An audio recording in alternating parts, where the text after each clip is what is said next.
25-yard line.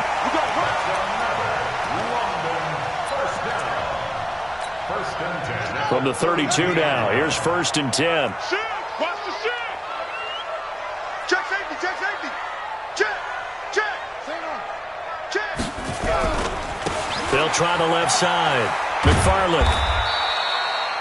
5 yards is the tally on 1st down. That brings up 2nd and 5. Partner, I think from our experience together, we have learned that most offensive coordinators are going to tell you, if I'm going to run the football on 1st down, I've got to get at least 4 yards. They got 5 here. They've got to feel pretty good about that one.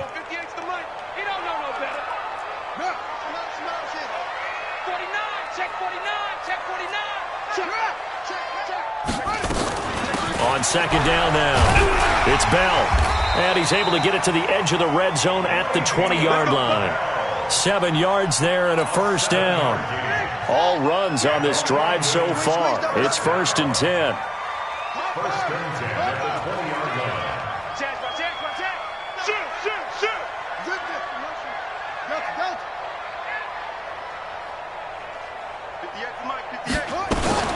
And they'll keep it on the ground with Bell. Bell a 1st down and then some. And he'll take it into the end zone for a touchdown. Le'Veon Bell. His 2nd touchdown of the game, his 3rd on the year. As his guys are able to regain the lead. Now McManus to tack on the extra point. It's up and good, and that'll make the score 21-14. After the touchdown, here's McManus now to kick it away. That'll be taken in the end zone. And he'll take it back to about the 19-yard line.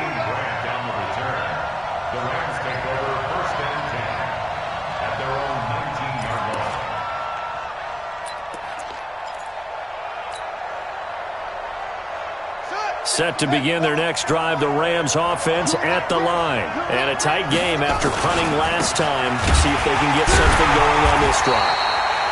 As they head to the field now, with the game this close, you've got to feel there's a sense of urgency for them going on offense right now.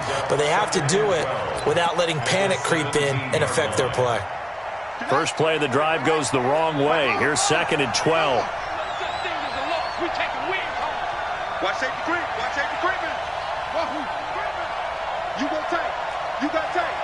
You got tape. Here we go on 2nd and 12. And he whips that one incomplete there. Tremendous coverage there. Just did not catch the football and complete the interception. But what do they say all the time?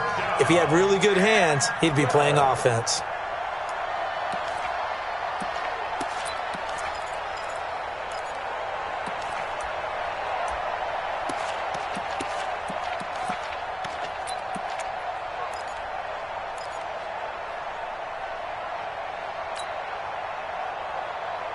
An incomplete pass on that last play, and that means they'll need to come up with something here on 3rd down.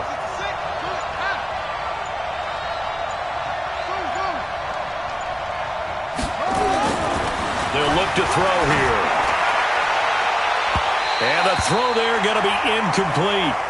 It's been this way most of the afternoon, hasn't it? This secondary, it really put this receiving core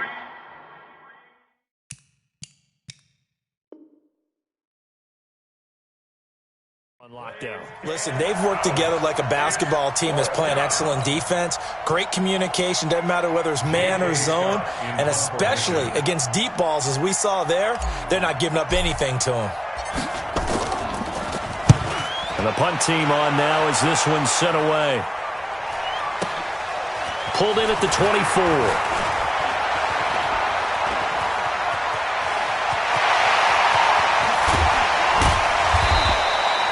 Well, that looked for a second like he might take it all the way, but as it stands, it's still a massive return.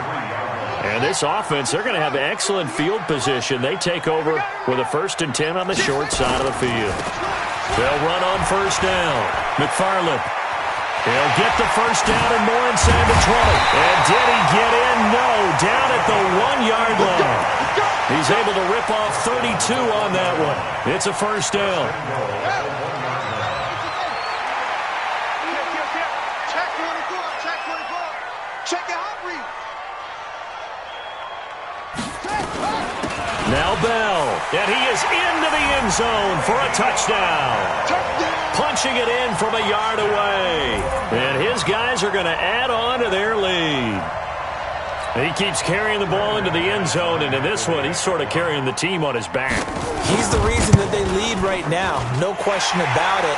And you talk about on his back, he's not minding the extra weight at all, is he? Carrying that just as lightly as he does the football. Yeah, what a great performance so far. Those 3 touchdowns, it's got him in the lead. This is fielded a couple yards deep. And he'll take it back to about the 19-yard line.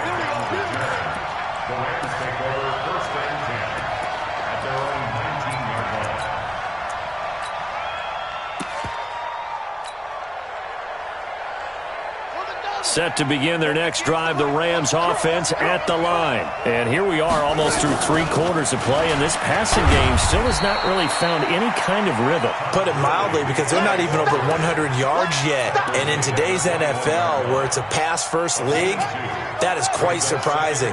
Not many teams patient enough to stick with the run. Everybody wants to advance the ball through the air. They've got to get their timing back.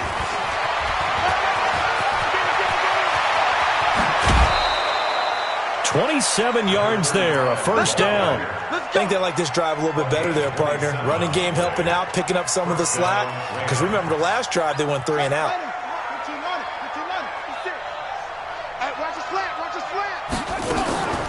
Here comes carry number 10 for Gurley. And he'll be brought down on what's going to turn out to be the final play of this third quarter. Welcome back now here in London. It's the Rams trailing, but they do have the football as we start the 4th and final quarter. The last run got 3. Now here's 2nd and 7. They'll stick to the ground game with Gurley. And he'll go down shy of the 40 at the 41. That one, a first down pickup of 8. Well, partner, I know this type of running back. I mean, this size, this intensity usually gets better as the game goes on. I can just tell you from experience, the first few quarters, oh, you're eager. You come running up there, I'm going to tackle this guy. By the 4th quarter, you're coming up and thinking about it. And D-line wearing down 4th quarter. Yeah, that's not a guy they want to see consistently. Had the completed pass, but for no gain, stopped right at the line, so it's 2nd and 10. Watch twist.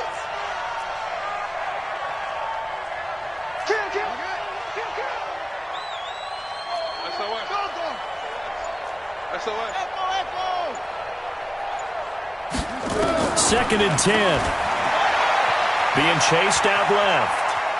He's going to fire one. Corner of the end zone. And oh, it'll be intercepted. Picked off Byron Jones. And a big turnover there as his guys will get the football back. So the special teams penalty cost some yardage there as they come out on 1st and 10. From the shotgun, it's a give to Bell. Fights forward for only about a yard up to the 21. Offensively with the lead, you want to run the ball, keep the clock going, but you also want to still kind of be in attack mode too, right? So how do you do that and not come back on your heels? Now, think about all the practices we've watched where they have that tempo period to go over things just like this, where they describe the scenario, tell you what they're looking for, and make sure that they're still attacking, yet at the same time not going so fast as to leave too much time on the clock. Too far downfield, something those linemen have to watch out for, and that time it costs them.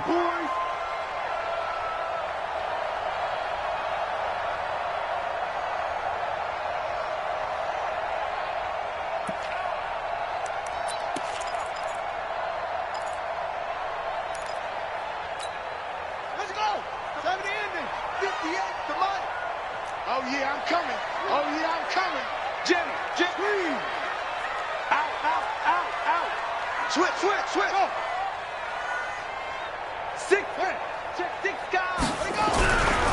On 2nd down, McFarland. Call it an 8-yard pickup, and it'll be third down. Bottom line, they want to keep this clock rolling, so they'll take that one right there. They just want to keep falling forward, and they want to put the onus on the big fellas up front in order to bring this one home.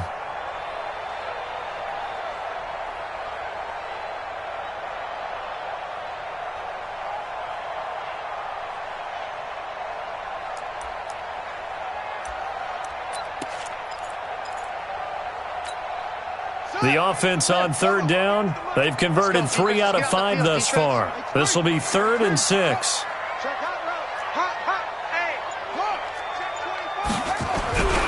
They'll keep it on the ground. McFarland, and he'll get this up to the 34-yard line. Bit of a surprise. They ran it on 3rd and medium. Proved to be the right call. 1st and 10. He's still rumbling, isn't he? Still looking fresh in this one despite the heavy workload. But you and I both know, well-conditioned, and he did tell us that he thrives on being at his peak. Blitz coming, and down he goes. Chalk that up as their first sack in this game, and they tallied 4 a week ago. And probably not as much exultation in that sack as what took us so long. Because when you get 4 the previous week, you're counting on continuing that momentum. They didn't get that done in the first half of the game. Let's see now if they start to bring even more exotic pressure towards the quarterback. On 2nd down now, McFarland, and he's upended at the 33 following a good pickup of 8. At this stage of the game, with the score where it is, the key here is stay in bounds, and he did just that. Not by a huge margin, but he stayed in. And those come up in what we like to call winning edge meetings. The things that you have to do, late game situations, kicking situations, doesn't matter what it is, the things you have to do to win a game, and that comes up in that meeting, then you practice it. They've got to be happy to see it executed, being able to stay in bounds and work the clock.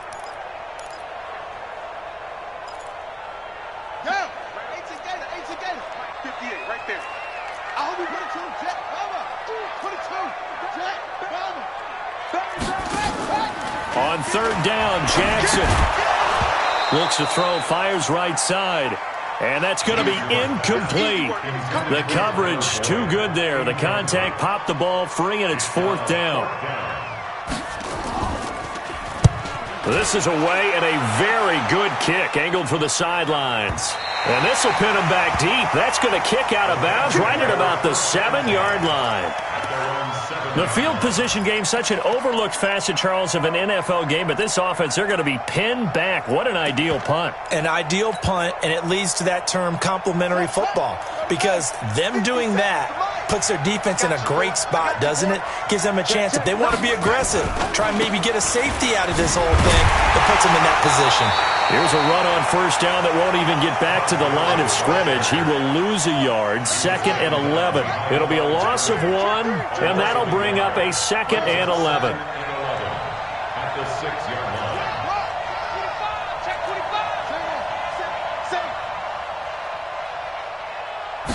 2nd and 11. He's going to float this one deep right side. And he's going to be intercepted a 3rd time. He's picked off at his own 47. And he will return this one to the 30-yard line. Boy, so another interception, CD, and it feels like he's starting to unravel a little bit. And as you would expect, still a work in progress here in his 2nd season. He has to start ironing out some of these mistakes, though, because now his head coach, his offensive coaches, they have to evaluate whether you keep playing him and let him work through it, or you start thinking about going to his backup. They try and run on 1st down, but to no avail. Tackled for a 2-yard loss in the backfield. It'll wind up being a loss of 2, and that'll make it 2nd and 12. Play action. It's Jackson. Right side, it's the tight end, Hockenson. 16 yards, a 1st down. This is something you got to be wary of defensively. I mean, just because they're in the mode of trying to burn some clock doesn't mean they won't pass it, and they got good yardage out of that one. Yeah, and really, when you're looking at it, now they've got a fresh set of downs. Look for 2nd down if they want to take another shot and try and loosen things up. That'd be the time to do it. He takes us down to about the 12 for a gain of 3. Able to stay in bounds, so the clock keeps rolling. This defense right now backed up in the red zone. Another touchdown, it's over. They've got to stand tall quickly. Been in this spot before. Now there's a little bit of desperation creeping in, and all you're doing when you're talking to your defensive teammates is first guy there, hold him up. Second, third guy in, break it the football. Get it out. We've got to create a turnover because one more score, and this game's over. Check the backer, check the backer. Show it. Go. Under crunch. They'll keep it on the ground. McFarland. And he'll get this one down to about the 10-yard line. Call it a gain of a couple, and that's going to leave them with a 3rd and about 5.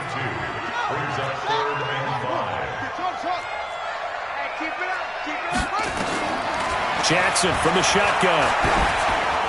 That's incomplete, but there is a flag down, so hang on. A big call coming on 3rd down. Now, if you're going to get rid of it, you better get outside the pocket. Yeah, you have to get outside of that tackle-to-tackle box, right? Get out there, and then you can do it legally, but he wasn't able to do so, and they end up losing the down as well. And the 11-year veteran bangs it through, and that will extend their lead even further. So with that, you figure this game's pretty much out of reach at this point. Yeah, it's going to take a heck of a comeback to come from 3 scores down, but don't change that channel. Don't go away. Miracles can happen, and you want to be here in case it does. You're a company man. Aren't I, though? Set to begin their next drive, the Rams offense at the line. They're down big here late. I don't know. You just one last drive here for pride. Some people like to do that. I remember playing for a guy once. We were down huge, and someone said, "Coach, what do you want to call?" He just waved a hand like, "Who cares? Let's get out of here and do something some other time." But some teams like to do something at the end to feel a little bit better as they continue to move forward. Yeah, probably just want to put this one behind them. So now 2nd and 10 after the incompletion on 1st down.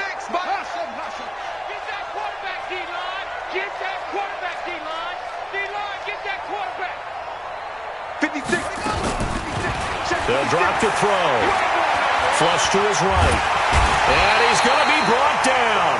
Back at his own 6-yard line. They couldn't contain Deshaun Hand that time as he gets home for the sack.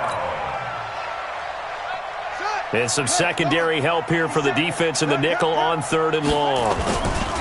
Now it's Gurley. And he's going to be taken down here at about the 10. 3 yards won't be enough here as that'll bring up 4th down.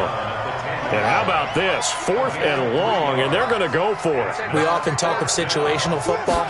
Let's just call it team football. The defense did their job, got off the field. And his pass is intercepted for the 4th time today. Picked off near the 29, and he will bring it back to about the 11-yard line.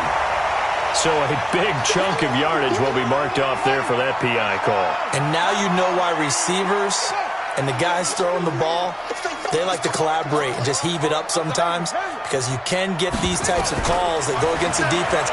Pass it. Nowhere to go here. He lost the football. And this will be scooped up by the defense. So they've got the football, and they'll start right on the edge of the red zone at the 20-yard line. A little careless with the football, and he also had a fumble loss last week, didn't he? He certainly did, and when I'm watching him play, the one thing that comes to mind is always remember, traffic, turbulence, people around you, 2 hands. Get 2 hands on the ball. Grip it tight.